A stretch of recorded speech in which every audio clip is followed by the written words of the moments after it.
Tiago Dias, sou responsável comercial da Acre em Portugal.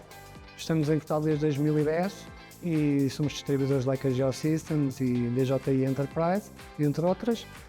Prestamos o nosso serviço na venda, no aluguer de equipamento, ao setor da topografia, construção.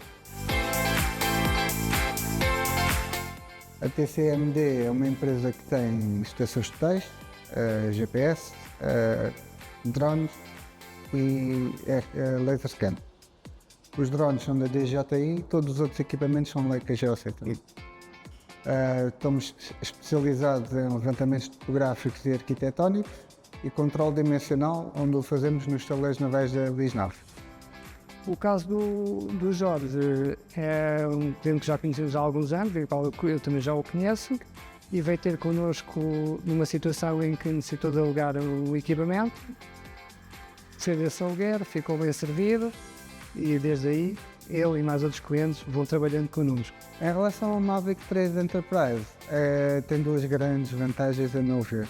A primeira vantagem é o obturador mecânico, permite que as fotografias tenham muito maior qualidade e a obtenção a velocidade de voo pode ser muito mais rápida, facilitando a aquisição de dados e todo o trabalho de campo, seja exponencialmente mais rápido.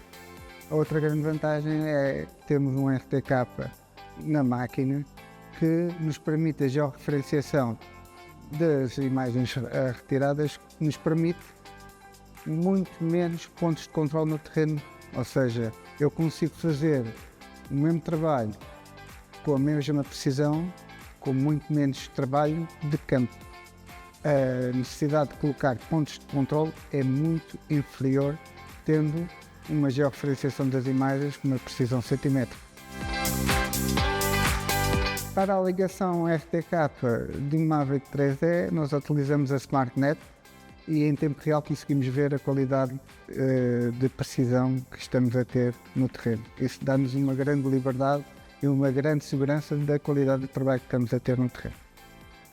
A relação com a Acre começou praticamente desde que eu comecei a trabalhar, porque às vezes nós temos especificidades de trabalhos que exigem um equipamento substancialmente caro e nós para um trabalho não temos uma vantagem comercial em adquirir um equipamento que depois provavelmente vai ficar algum tempo parado.